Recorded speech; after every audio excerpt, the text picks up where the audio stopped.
Step by step process की आज की क्लास में हम समझेंगे एक खास स्कीम के अंतर्गत अगर आपको अप्लाई करना है तो कैसे किया जाए। दोस्तों, एक स्कीम है जिसका नाम है prime minister formalisation of micro food enterprises scheme. आज आपको इस कोर्स में मैं आपको बताऊंगा कि आप इस स्कीम के अंतर्गत कोई भी फायदा लेना चाहते हैं जिसमें 10 लाख रुपए तक की सब्सिडी भी है, तो आप ऑनलाइन कैसे अप्लाई कर सकते हैं। तो दोस्तों चलते हैं सीधे अपने कंप्यूटर या लैपटॉप पर। तो दोस्तों सबसे पहले आप अपने कंप्यूटर लैपटॉप पर ये एक वेबसाइट टाइप कर लीजिएगा pmfme.mofpi, जी हाँ, ministry of food processing industries .gov.in। तो ये पूरा वेबसाइट एड्रेस है दोस्तों, pmfme.mofpi.gov.in। जब आप ये वेबसाइट खोलेंगे तो आपको यहां दिखाई देगा राइट हैंड पर एक टैब है जिसमें लिखा है लॉगिन। दोस्तों आप जब इसको क्लिक करेंगे तो यहाँ दो ऑप्शन आएंगे। एक आएगा कि आप एप्लीकेंट लॉगिन करना चाहते हैं या आप फिर MIS लॉगिन करना चाहते हैं। दोस्तों ये MIS लॉगिन आपके लिए नहीं है, ये जो डिपार्टमेंट है वो लॉगिन करके देखते रहेंगे कि किस किस की एप्लीकेशन आई है और उनमें क्या एक्टिविटी हो रही है। यहां पर आपको क्लिक करना है एप्लीकेंट लॉगिन में। दोस्तों जब आप ये एप्लीकेंट लॉगिन क्लिक करेंगे तब आपके सामने जो स्क्रीन खुल रहा है, क्योंकि अगर आपने अभी तक लॉगिन नहीं किया तो ये जो ग्रीन पार्ट आपको दिखाई दे रहा है अपने राइट हैंड पर, वहां लिखा है welcome to PMFME scheme. PMFME scheme में आपका स्वागत है। और यहां वो कह रहे हैं कि भाई आपने अगर अभी तक साइन अप ही नहीं किया है तो आप यहाँ साइन अप कर लीजिएगा, दर्ज कर दीजिएगा। लेफ्ट साइड में दोस्तों आपको तब यूज करना है जब आप एक बार साइन अप कर लेंगे और आपको दोबारा इसको साइन इन करना होगा। तो आप दबाइए, क्लिक कीजिए इस साइन अप का जो टैब है उसको। दोस्तों यहां पर आपके सामने खुल गया है एक न्यू यूजर रजिस्ट्रेशन फॉर्म, आपको भरना है। चलिए मैं भी आपके साथ भरता हूं। यहां पर दोस्तों जब हम करते हैं कि select the type of beneficiary, इसमें आपके पास तीन ऑप्शन आते हैं, इंडिविजुअल, ग्रुप एप्लीकेशन या कॉमन इंफ्रास्ट्रक्चर एप्लीकेशन। दोस्तों हम इंडिविजुअल में इसको सेलेक्ट करेंगे और आपका नाम यहां पर, क्योंकि आप इंडिविजुअल रूप में काम कर रहे हैं तो आप अपना नाम दोस्तों यहां पर भर दीजिएगा। चलिए मैं भी आपके साथ भर रहा हूं अपना नाम। और दोस्तों यहां पर आप कोई भी ईमेल आईडी, याद रखिए कि इस ईमेल आईडी पर अभी तुरंत आपके पास एक ईमेल आने वाली है जहां पर आपका लॉगिन यूजर नेम और लॉगिन करने के लिए पासवर्ड आपके पास आ जाएगा। तो दोस्तों यहां पर आप एक कोई भी अपना मेल आईडी जिसको आप तुरंत एक्सेस कर सकते हो वो यहां पर डाल दीजिए। चलिए मैं भी आपके साथ यहां पर अपना मेल आईडी भर दे रहा हूं। दोस्तों आपने अपना ईमेल डाल दिया है। अब आप अपना यहाँ एक मोबाइल नंबर, क्योंकि मोबाइल पर भी आपको इंटीमेशन आएगी, एक मैसेज अभी आएगा, वो भी आप अपना जो मोबाइल नंबर है वो यहाँ भर दीजिए। उसके बाद दोस्तों आप अपना पूरा पता यहाँ लिखिए। स्टेट आप सेलेक्ट कर लीजिएगा। दोस्तों ड्रॉप डाउन में आप जाकर जब स्टेट सेलेक्ट कर लेंगे, आपके स्टेट के जितने भी डिस्ट्रिक्ट हैं वो आपके सामने आ जाएंगे। इस डिस्ट्रिक्ट वाले कॉलम में आप यहाँ पर अपना जो डिस्ट्रिक्ट है वो भी सेलेक्ट कर लीजिएगा। दोस्तों जब आप इसको सबमिट करेंगे तब वो आपसे कह रहा है कि भाई एक बार दोबारा देख लो, प्रीव्यू कर लीजिएगा आप अपने रजिस्ट्रेशन फॉर्म को। आप देख लीजिएगा कि भाई टाइप ऑफ बेनिफिशियरी मैंने ठीक भरा है, नाम ठीक भरा है, अपना mobile number, email ID, address, ये सब चीजें वो कह रहे हैं कि भाई एक बार दोबारा देख लीजिएगा। जब आप ये कंफर्म कर ले तब आप ये रजिस्टर वाला जो टैब है इसको क्लिक कर दीजिएगा। और दोस्तों आप देखेंगे कि आपकी मेल पर तुरंत आप जाइए, आपकी मेल पर दोस्तों एक मेल आ गई है। वहां पर लिखा है कि आपके नाम के साथ वो कह रहे हैं कि कांग्रेचुलेशंस, आपका जो रजिस्ट्रेशन है वो सक्सेसफुल हो गया। तो रजिस्ट्रेशन तो दोस्तों बहुत ही सिंपल था। अब वहां आपको उन्होंने यूजर आईडी और टेम्परेरी पासवर्ड भी दे दिया है। यानी टेम्परेरी पासवर्ड दोस्तों मैं इसलिए कह रहा हूं कि आप ये अपना जो पासवर्ड है इसको आप चेंज भी कर सकते हैं। दोस्तों यहां अब आप लॉगिन वाले पेज पर जाइए, जो मैंने आपको पहले दिखाया था आपके लेफ्ट हैंड साइड में जो व्हाइट कलर का था, वहां पर आप सेलेक्ट कर लीजिएगा इंडिविजुअल को और लॉगिन आईडी जो आपको आई है आपके मेल पर और पासवर्ड भी जो आया है टेम्परेरी पासवर्ड, उसको भी आप यहाँ पर भर दीजिएगा। दोस्तों अब आपके सामने एक स्क्रीन ये दिखाई दे रहा है जहां पर वो कह रहे हैं कि भाई देखिए 3 तरह के आपको एप्लीकेशन फॉर्म भरने का ऑप्शन यहाँ पर दिया जा रहा है। एक है कि अगर आप इंडिविजुअल हैं और न्यू फूड प्रोसेसिंग एंटरप्राइज अगर आप लगाना चाहते हैं, आपके पास अभी तक कोई एग्जिस्टिंग बिजनेस नहीं है और आप इस बिजनेस को नए तरह से शुरू करना चाहते हैं। दूसरा ऑप्शन है कि आप एक इंडिविजुअल हैं लेकिन एग्जिस्टिंग एप्लीकेंट है, यानी आपका जो बिजनेस है वो पहले से चल रहा है और आपकी टर्नओवर 1 करोड़ रुपए साल से ज्यादा है। दोस्तों तीसरा ऑप्शन ये है कि अगर आप एक इंडिविजुअल हैं, एग्जिस्टिंग एप्लीकेंट है, यानी आपका जो बिजनेस है वो कुछ पहले से आप फूड प्रोसेसिंग में काम कर रहे हैं और आपका टर्नओवर 1 करोड़ रुपए से कम है। यहां दोस्तों आपको खास बात ये ध्यान रखनी है, इन्होंने बता भी दिया है कि देखिए एक बार अपना ये सिलेक्शन आपने कर लिया तब आप ये चेंज नहीं कर पाएंगे। तो ध्यान से आप देख लीजिएगा कि आप एक नए एंटरप्रेन्योर हैं, एग्जिस्टिंग एंटरप्रेन्योर हैं जिनकी 1 करोड़ से कम की टर्नओवर है, या एग्जिस्टिंग एंटरप्रेन्योर हैं जिनकी टर्नओवर 1 करोड़ से ज्यादा की है। तो हम चलिए यहाँ सेलेक्ट करते हैं कि भैया हम तो नए हैं, इंडिविजुअल हैं, नए फूड प्रोसेसिंग इंडस्ट्री को हम लगाना चाहते हैं। दोस्तों आप ये सेलेक्ट करके और यहाँ पर सबमिट बटन है उसको आप दबा दीजिएगा। दोस्तों वो एक बार फिर आपसे पूछ रहे हैं कि भैया देख लो, are you sure you want to submit, क्या आप वाकई सबमिट करने के इच्छुक हैं, यानी कितनी बार पूछे वो आपसे, आपको लगता है कि अगर हाँ मैंने भैया सब देख दाख लिया, सब वेरीफाई कर लिया, ठीक है, तो यस को दबाइए और आप आगे बढ़ जाइए। दोस्तों अब आप देखेंगे कि अप्लाई ऑनलाइन का एक टैब आ गया है आपके सामने, वहां पर आप गाइडलाइंस एंड इंस्ट्रक्शन भी है जिनको आप पढ़ सकते हैं। आपकी जो रिपोर्ट बनेगी दोस्तों उसको आप यहां से डाउनलोड भी कर सकते हैं, अभी नहीं, जरा बनने दीजिए रिपोर्ट। तो दोस्तों हम यहां करते हैं अप्लाई ऑनलाइन को क्लिक। दोस्तों यहां आप देखेंगे ऊपर सबसे पहला जो टैब है वो है एप्लीकेंट डिटेल्स। फिर हमें जब ये कंप्लीट कर लेंगे तब हम आएंगे प्रपोज्ड बिजनेस डिटेल पर, क्योंकि हमने तो कह दिया कि भैया एग्जिस्टिंग हमारा कुछ नहीं है, जो कुछ है सब प्रपोज्ड है। उसके बाद हमें प्रपोज्ड फाइनेंशियल डिटेल, यानी दोस्तों यही हम बनाएंगे प्रोजेक्ट रिपोर्ट में, अभी बताऊंगा आपको कैसे।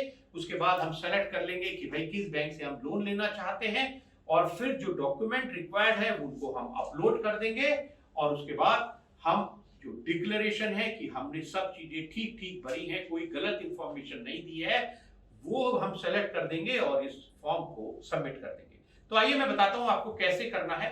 आपका जो नाम है दोस्तों आप देखेंगे वो तो पहले लिखा हुआ है इसमें, वो इसलिए लिखा हुआ है क्योंकि आपने साइन इन किया है अपने यूजर नेम आईडी से जो आपने पहले सेलेक्ट किया था रजिस्ट्रेशन के समय पर। तो आपका नाम यहाँ पहले भरा हुआ है दोस्तों, दोबारा भरने की जरूरत नहीं है, ना आप इसको चेंज करना है यहाँ पर। दोस्तों अब आपको अपने फादर का या स्पाउस का नाम लिखना है, अपनी मदर का नाम लिखना है। जेंडर में दोस्तों उन्होंने कह दिया है कि भाई आप सेलेक्ट कर लीजिएगा फीमेल, मेल या ट्रांसजेंडर में आप सेलेक्ट कर लीजिएगा। दोस्तों डेट ऑफ बर्थ के लिए दोस्तों यहाँ कैलेंडर दे दिया है, आप कैलेंडर से सर्च कर लीजिएगा अपनी डेट ऑफ बर्थ और उसको सेलेक्ट कर लीजिएगा। दोस्तों इसके बाद आप अपना रेजिडेंशियल एड्रेस ठीक ठीक यहाँ पर भर दीजिए। आप देखेंगे कि स्टेट तो पहले भरा हुआ है, वो इसलिए भरा हुआ है दोस्तों क्योंकि आपने रजिस्ट्रेशन के समय भरा था और कंफर्म कर दिया था कि ये ठीक है। दोस्तों इसके बाद आपका जो ईमेल एड्रेस है वो भी यहाँ पहले से भरा हुआ है, इसको भी आपको चेंज नहीं करना है। पिन कोड आपको भर देना है, फोन नंबर तो पहले से भरा हुआ है यहाँ पर। दोस्तों अब आप अपनी एकेडमिक क्वालिफिकेशन को सेलेक्ट कीजिए। यहाँ आपको लिखना भी कुछ नहीं है, वो कह रहे हैं कि भाई आप 8th पास हैं, 10th पास हैं, 12th पास हैं, ग्रेजुएट हैं या पोस्ट ग्रेजुएट हैं, बता दीजिए, यहाँ पर आप सेलेक्ट कर लीजिएगा। दोस्तों इसके बाद आप सोशल रेस्पॉन्सिबिलिटीज में यानी जनरल, ओबीसी, एससी, एसटी किस कैटेगरी में है वो भी आप यहाँ सेलेक्ट कर दीजिएगा और अपना पैन नंबर यहाँ लिख दीजिएगा ठीक ठीक। दोस्तों जब आप ये इंफॉर्मेशन ठीक तरह से चेक कर ले तब आप इसको सेव करिए और आगे बढ़िए। अब आप आ जाएंगे दोस्तों प्रपोज्ड बिजनेस डिटेल्स के बारे में।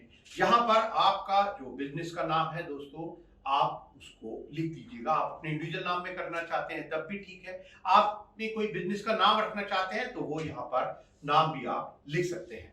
अगर आप चाहते हैं कि मैं तो अपने नाम से करेंगे तो दोस्तों यहाँ पर एक टैब है जहां लिखा है same as the applicant details. आप इसको अगर दोस्तों सेलेक्ट कर लेंगे तो आपका नाम अपने आप यहाँ लिखा हुआ आ जाएगा, आपको कुछ करने की जरूरत नहीं है। दोस्तों एड्रेस भी अगर आप कहते हैं कि भैया जो मेरा रेजिडेंशियल एड्रेस मैंने भरा था वो ही मुझे तो भरना है, तो दोस्तों आप यहां भी कर दीजिएगा कि address detail same as the residential address of applicant. आपको अपना एड्रेस भी दोबारा भरने की जरूरत नहीं है, लेकिन हाँ दोस्तों अगर आपकी मैन्युफैक्चरिंग यूनिट आप कहीं और लगाना चाहते हैं तब आप उसका एड्रेस और सभी चीजें यानी state, district, block, taluka, pin code सब यहाँ भर दीजिएगा।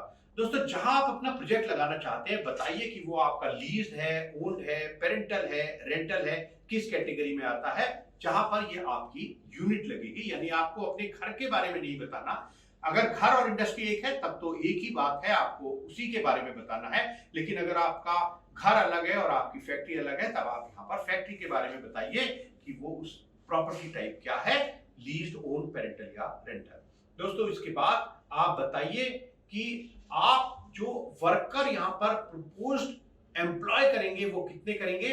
दो कैटेगरी दी है कि आप 10 या उससे कम और या 10 से ज्यादा। यानी 10 भी है तो पहला सेलेक्ट करना है, 9, 8, 7 तब आपको पहला ऑप्शन सेलेक्ट करना है।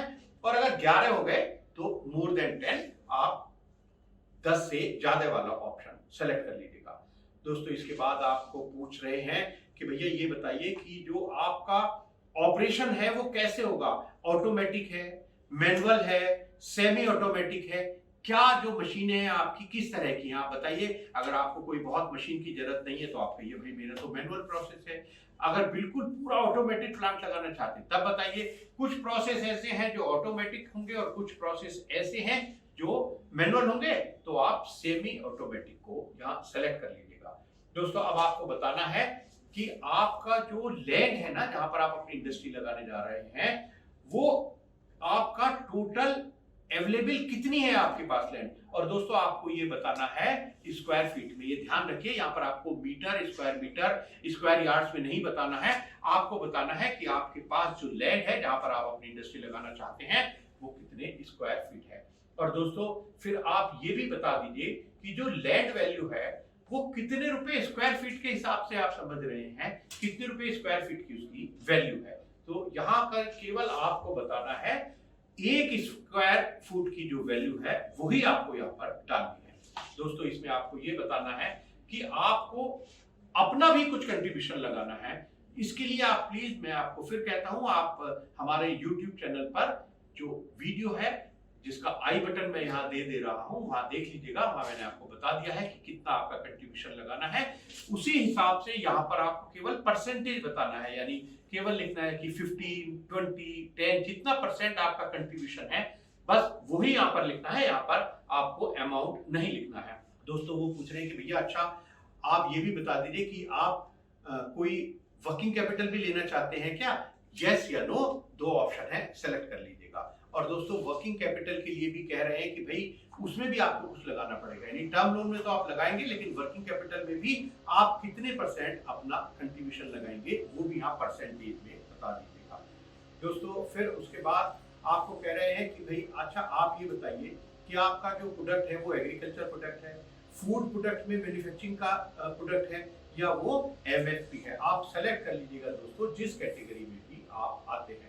और यहाँ उस एक्टिविटी के बारे में दोस्तों जो जो प्रोसेस है उस प्रोसेस को, जो मैन्युफैक्चरिंग प्रोसेस होता है उसके बारे में थोड़ी डिटेल यहाँ आप इस कॉलम में दे दीजिएगा जहां लिखा है type of activities to be involve while manufacturing the product. तो आप अपना जो प्रोडक्ट बनाएंगे उसके लिए क्या क्या प्रोसेस करने होंगे आपको वो बता दीजिएगा। दोस्तों यहाँ आप अपने बैंक की डिटेल भी दे दीजिएगा। घबराइए मत, आपसे कोई बैंक से पैसा नहीं काटा जाएगा। आप अपने बैंक का आईएफएससी कोड बताइए, अपना बताइए कि आपका जो अकाउंट है किस बैंक में है, किस ब्रांच में है और आपका अकाउंट नंबर क्या है। आपके अगर एक से ज्यादा दोस्तों बैंक हैं तो आप ऐड भी कर सकते हैं। यहाँ ऑप्शन दिया है कि आप ऐड कर दीजिए। आपके 2 बैंकों में अकाउंट है, आप बता दीजिए कि मेरे 2 बैंक्स में अकाउंट है। आप इसको ऐड करके आप दूसरे बैंक या तीसरे बैंक का भी आप डिटेल यहाँ दे सकते हैं। फिर इसको दोस्तों एक बार चेक कर लीजिएगा और सेव एंड प्रोसीड को क्लिक कर दीजिए। यानी यहाँ तक मैंने ठीक भर दिया है। दोस्तों अब बड़ा इंपॉर्टेंट एक टैब है जिसका नाम है प्रपोज्ड फाइनेंशियल डिटेल्स। बहुत ही ध्यान से भरनी है क्योंकि यहीं से आपकी प्रोजेक्ट रिपोर्ट भी बन जाएगी। दोस्तों अब आपको बताना है कि जो बिल्डिंग है उसकी कॉस्ट आपको निकालनी है। कॉस्ट कैसे निकालेंगे तो आप बताइए कि टाइप ऑफ बिल्डिंग, यानी आपका वर्क शेड हो सकता है, आपका ऑफिस ब्लॉक हो सकता है, आपका गोडाउन हो सकता है। तो आप यहाँ लिखिए टाइप ऑफ बिल्डिंग में कि भैया ये वर्क शेड है।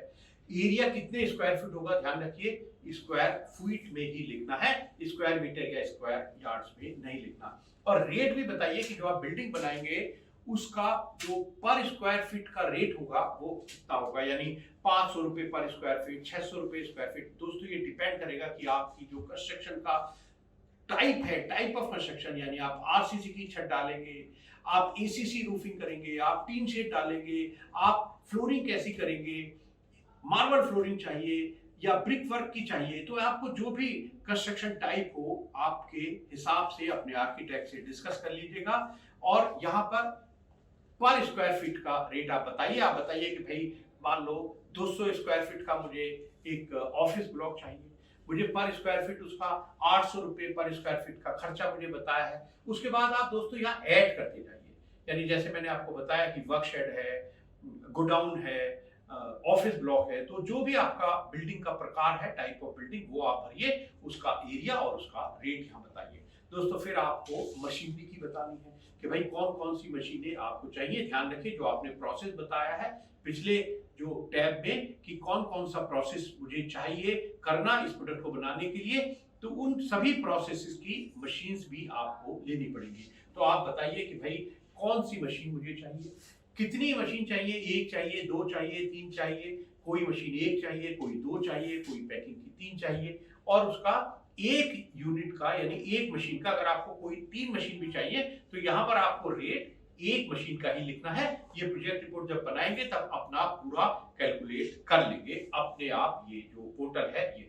दोस्तों इसके अलावा कुछ खर्चे होते हैं जो preliminary and pre operative expenses होते हैं, उनकी बताइए कि क्या डिटेल है, और फर्नीचर फिक्चर्स कितने का आएगा, कंटिजेंसी यानी अगर आपने आज एसेस किया है कि भाई मेरी बिल्डिंग 500 रुपए स्क्वायर फीट में बनेगी, हो सकता है कल सीमेंट के सरिये का रेट बढ़ जाए तो आप 5-10% एक एस्केलेशन, या कोई मशीन आप गलती से छूट गई तो 5 से 10% के करीब आप एस्केलेशन कंटिजेंसीज का प्रोविजन भी रख लीजिएगा। दोस्तों अब हम क्योंकि अपनी प्रोजेक्ट रिपोर्ट बना रहे हैं तो यहाँ पर आपको प्रोजेक्टेड सेल्स के बारे में, रॉ मटेरियल के बारे में भी डिटेल देनी है। प्रोजेक्ट रिपोर्ट ये पोर्टल खुद बनाकर आपको दे देगा। तो दोस्तों यहाँ सेल्स के बारे में आप बताइए, आप दोस्तों रॉ मटेरियल के बारे में बताइए कौन कौन से रॉ मटेरियल हैं, यहाँ आप ऐड भी कर सकते हैं, उनका रेट पर यूनिट बताइए, कितनी यूनिट चाहिए होंगी वो बताइए। दोस्तों वेजेस भी आप बताइए कि आपको वो प्रोडक्ट बनाने के लिए कितने स्किल्ड वर्कर की जरूरत है, कितने अनस्किल्ड वर्कर की जरूरत है, ये और उनका जो वेजेज होगा पर मंथ स्किल्ड और अनस्किल्ड का वो भी आप बताइए यहाँ पर ऐड करने के बाद। दोस्तों उसके बाद आप ये भी बताइए कि भाई वर्किंग कैपिटल मुझे चाहिए, तो बताइए क्यों चाहिए। आपको कुछ चाहिए होगा स्टॉक इन प्रोसेस के लिए, यानी प्रोसेसिंग का जो यानी दोस्तों जो प्रोडक्ट बनाने के लिए जो प्रोसेसिंग टाइम है उसके लिए आपको वर्किंग कैपिटल चाहिए होता है, तो बताइए कितने दिन का आपको स्टॉक इन प्रोसेस चाहिए होता है। फिनिश गुड्स भी दोस्तों ऐसा नहीं है कि आपने आज माल बनाया कल सुबह बिक गया, कई बार आपको जो फिनिश गुड्स है वो भी बनाकर रखना होता है अपने स्टॉक में, वो बताइए आप कितने दिन का आपको फिनिश स्टॉक चाहिए। जो पेमेंट है आपका रिसीवेबल्स जो होता है, जो आपने किसी को सामान बेच दिया उससे जब पेमेंट आता है वो भी आपको तुरंत ओवर द काउंटर नहीं मिलता है। जब आप मैन्युफैक्चरिंग करते हैं, आपने आज माल बेचा, हो सकता है आपकी टर्म्स 15 दिन हो, 30 दिन हो, तो ये भी बताइए कि आपका जो रिसीवेबल्स है, जो डेटर्स हैं, वो कितने पीरियड के होंगे। दोस्तों यहाँ इस पोर्टल के द्वारा, इस वेबसाइट में आपको आगाह भी किया जा रहा है कि देखिए आप अपना प्रोजेक्ट तो लगा रहे हैं लेकिन वहां बहुत सारे और भी खर्चे आपको करने होंगे। तो जब भी आप अपना प्रॉफिटेबिलिटी, अपनी सेल्स एस्टिमेट करें तो ध्यान रखिए ये खर्चे भी आपको करने होंगे। और दोस्तों यहाँ आपको इन खर्च के लिए केवल परसेंटेज लिखना है, और आपको लिखना है कि टोटल सेल्स का कितने % आप एस्टिमेट कर रहे हैं किसी भी पर्टिकुलर खर्चे के लिए। यानी आपको रिपेयर एंड मेंटेनेंस में, पावर एंड फ्यूल में, अदर ओवरहेड एक्सपेंसेस में, टेलीफोन एक्सपेंसेस में, स्टेशनरी एंड पोस्टेज में, एडवर्टाइजमेंट पब्लिसिटी में और अदर मिसलेनियस एक्सपेंडिचर में आपको बताना है कि सेल्स का लगभग इतने % हम इस हेड में खर्च करना चाहते हैं या हमें उम्मीद है कि वो इतना पैसा खर्च होगा। तो यहाँ पर आपको केवल परसेंटेज लिखना है कि सेल्स का कितने % यहाँ आप प्रपोज कर रहे हैं किसी भी पर्टिकुलर एक्सपेंसेस के अंतर्गत। दोस्तों अगर आपका बिल्डिंग रेंट पर है, यानी आपकी अपनी नहीं है क्योंकि आपने ऑप्शन पहले भर दिया था, अगर आपने वहां बताया कि मैं बिल्डिंग तो रेंट पर ले रहा हूं, तो यहाँ पर परसेंटेज की जरूरत नहीं है, यहाँ पर अमाउंट लिखिए कि टोटल रेंट आप बताइए कि हमारा 1 महीने का कितना रेंट है। दोस्तों यहाँ साल भर का नहीं लिखना, ये प्रोजेक्ट रिपोर्ट ऑटोमेटिक बनेगी, साल भर का ये कह रहे हैं हम अपना कैलकुलेट कर लेंगे, आप हमें पर मंथ बता दीजिए भैया कितना आपका रेंट है। दोस्तों इसके अलावा डेप्रिसिएशन का खर्चा भी है। आपकी जो फिक्स्ड एसेट्स है यानी जो आपकी बिल्डिंग है, प्लांट एंड मशीनरी है, वो हर साल कुछ डेप्रिशिएट होती है, लेकिन यहां पर आपको कुछ भरने की जरूरत नहीं है। इस फॉर्म में ऑटोमेटिक भरा है कि बिल्डिंग पर 10% और प्लांट एंड मशीनरी पर 15% का डेप्रिसिएशन कह दिया है उन्होंने कि हम इतना मान लें। दोस्तों इसके अलावा आपको यहाँ ये भी बताना है कि आप जो लोन लेंगे वो कितने साल में रीपे करेंगे, और आपका जो प्रोजेक्ट इंप्लीमेंटेशन पीरियड है यानी आपने जब से लैंड ली और जब तक आपका कमर्शियल प्रोडक्शन शुरू हुआ उसमें आपको कितना समय लगेगा।